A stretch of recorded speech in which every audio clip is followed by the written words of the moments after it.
Ok អ្នកទាំងអស់គ្នាអញ្ចឹងវីដេអូនេះខ្ញុំធ្វើតពីវីដេអូមុនអញ្ចឹងវីដេអូនេះគឺវីដេអូ part 2 ហើយអញ្ចឹងខ្ញុំវគ្គមុនគឺយើង download file MIDI របស់យើងណាហ្នឹងហើយឯណានេះបាទ file MIDI របស់យើងធ្វើការ download វាបានមកហើយអញ្ចឹងខ្ញុំទាញវាចេញមកក្រៅហ្នឹងអញ្ចឹងបន្ទាប់ពីទាញវាចេញអញ្ចឹងហើយយើង extract វាមើលតើវាមានអីខ្លះក្នុង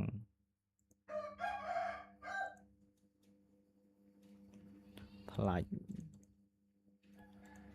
អូខេអញ្ចឹងវាអត់មានអីច្រើនទេវាមានតែ file wave មួយហើយនឹងfile MIDI មួយដែលយើងនឹងធ្វើការកែហ្នឹងណា MIDI នឹងអញ្ចឹងជំហានបន្ទាប់ទៀតបងប្អូនត្រូវមានកម្មវិធីមួយឈ្មោះថា Studio One ហើយកម្មវិធីនេះខ្ញុំចូលមកនេះមិនគិតលុយចឹងខ្ញុំនឹងដាក់ឲ្យនៅក្នុង channel Telegram របស់ខ្ញុំចូលទៅយកទៅ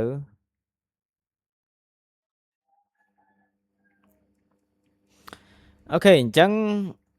កន្លែងនេះវាឲ្យយើងធ្វើការបង្កើត file អញ្ចឹងបង្កើត file យ៉ាងណាយើងចូលទៅកាន់នេះ file របស់យើងនឹងមកយើង copy ឈ្មោះរបស់យើងណាហ្នឹងហើយ copy ឈ្មោះវាមកហើយ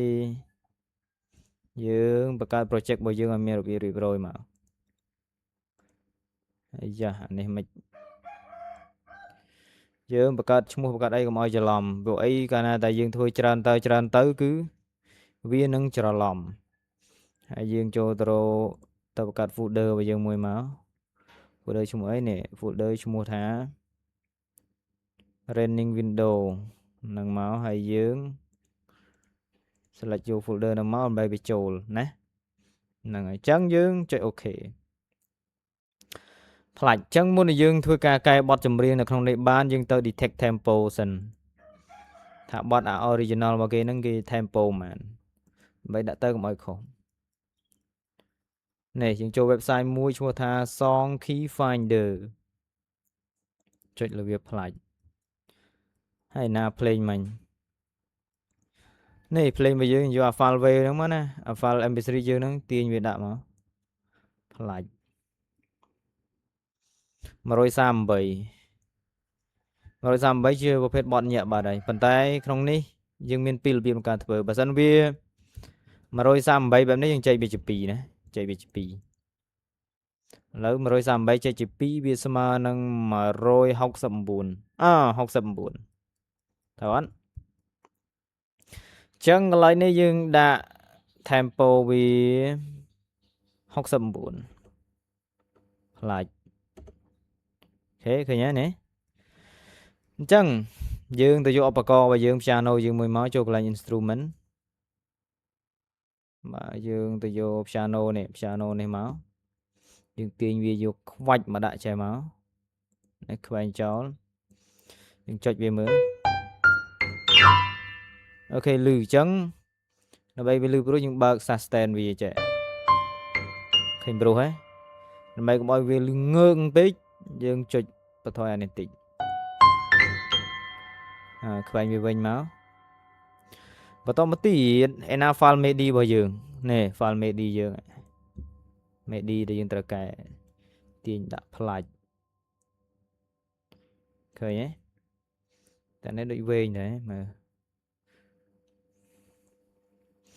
កម្មវិធីយើងដើម្បីបរិបរួមវាគាត់ដាក់ម៉ៅលើអានឹងមកយើង scroll ចុះ scroll ឡើងមកវាបរិបរួមហើយមើលម៉ាននាទីនេះនាទី58ត្រូវហើយតោះឥឡូវយើងវគ្គកែហើយយើងចុច play វាមើលសិនគេលោវាខុស tempo ខុសអីចឹងណាបើវាអត់ញាប់ទេយើង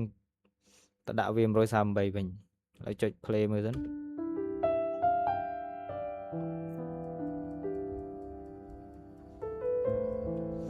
អូខេត្រូវ100%ต้องហេបរស់មែនតើអញ្ចឹងខ្ញុំដើម្បីធ្វើវាកែវាបានមានទី1ទាំងអស់គ្នាចុចលើវា2ដងមកហាច់ទាញឲ្យវាស្លាស់បន្តិចអូខេ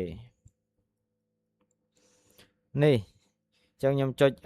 control ហើយខ្ញុំចុច bridge វាតិចអញ្ចឹងខ្ញុំនឹងឃើញតុងវាកន្លែងនេះលេងនៅតុងឲ្យគេ tông nghi sưu lên nè cái lên tông đồ vậy nhé chẳng original mà cái lên tông đồ chẳng bà sân cho cái linh tông đồ vì Suno mà vì original mà dương ở đại linh tông đồ đài dương linh tông xây bị đồ chẳng nhung control A lưu vi cho máu nhung rung từ lửa tông rề nhung linh tông rề rứa có nhung đã tông mì mà linh tông mì bình mình play mơ dần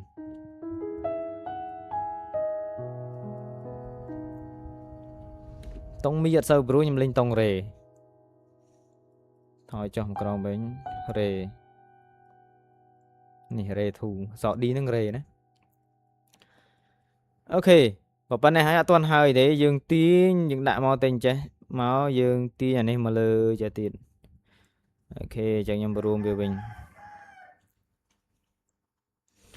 ok không cạn này nếu cứ lòi bọt dương lòi bọt này tại không cạn này khá là bây dương tiền màu bị AI vì chênh lò chẳng thế vì chênh mà chênh vậy mà chênh tại chụp pu anh ấy bà sân cho bị chênh mà chênh nó có chạy lửa nhà bệnh nâng máu ok dương cu vừa tờ lệ chẳng nè cầm oi bị smart vậy nè bà sân chịu bỏ AI cái smart lại nên dương cầm oi smart vô lấy nè tờ lệ vì coffee mon mà tại bên này đánh copy ra vậy tại nhung khoái nhà lớn ấy nhung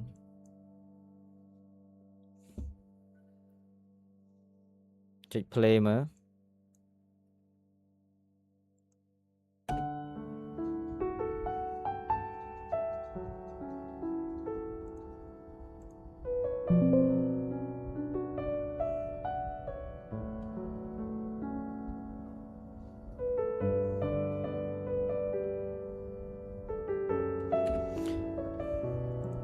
ok tao này chẳng chụp pu bảo phê relaxingแบบนี้ខ្ញុំអត់កែច្រើនដូចចម្រៀងទេ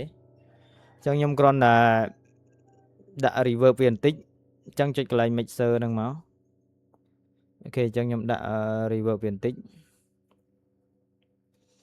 ខ្ញុំចុចកន្លែងញ៉ាបូកនេះមកខ្ញុំដាក់ FX add FX channel មកអូខេចឹងខ្ញុំដាក់ reverb មួយដែលឈ្មោះថា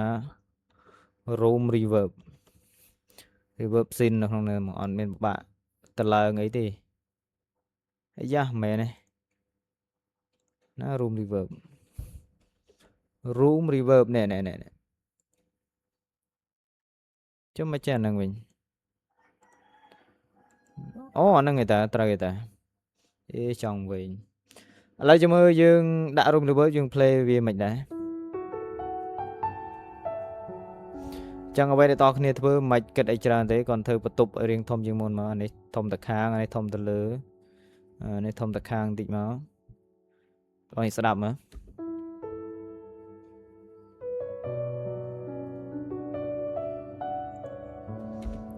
ឃើញភ្លេងវាអត់ដាច់ទេតោះនេះភ្លេងវាដាក់មកគឺអូនេះខ្ញុំច្រឡំដាក់2បាទមុនណាក្រោយខ្ញុំរីមូចេញមួយសិនច្រឡំចុច2ដងអានឹងមិញហ៎សេរីហើយអូនេះអត់ទាន់សេរីបងតោះនេះចាំមើលអាភ្លេងយើងអត់ទាន់សេរីវាអត់សូវវែងទេអញ្ចឹងយើងត្រូវសេរីនេះដើម្បីភ្លេងវាលងអលួចណាអន្លងអលួចណា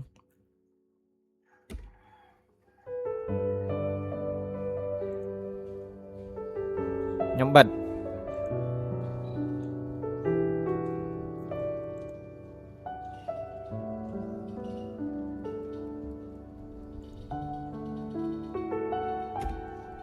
តែប៉ុណ្ណេះស្អាតចេះបងប្អូនយកតែផុសតមានបណ្ណាចាប់ទេមានជាប់បោះវិណាទេត្រូវខ្លួនឯងសុតសាតឥឡូវយើងធ្វើការ export export យើងទាញវាស្មើនេះមកអានេះបើយើងអត់ទាញវាចេះទេ export អត់បានទេយើងចង់ export ប៉ុណ្ណាយើងទាញវាប៉ុណ្ណឹងមកនេះឃើញទេតោះ export យើងចុចអាទី3នេះមក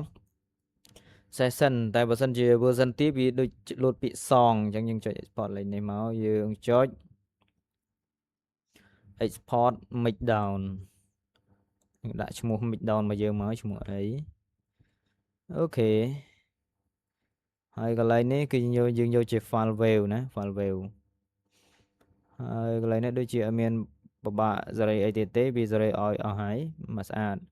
នេះ wave មួយ mp3 មួយអញ្ចឹងខ្ញុំអត់យក mp3 ទេខ្ញុំយកតែ wave ទេ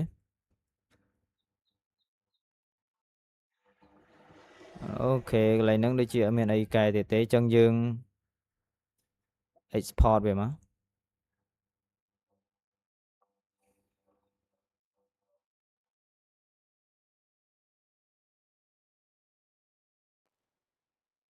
ផ្លាច់មកបាត់នេះឃើញទេអញ្ចឹងយើងបានភ្លេងមួយ original ហើយចុចមើល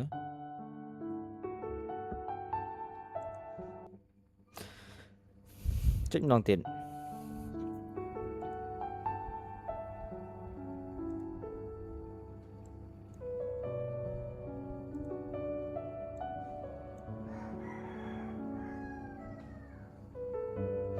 អូខេបងប្អូននេះអញ្ចឹងវីដេអូនេះប៉ុណ្ណេះឯងចាំវគ្គក្រោយទៀតយើងនឹងតទៀតកុំឲ្យវីដេអូកាន់តែវែងអរគុណច្រើនណាស់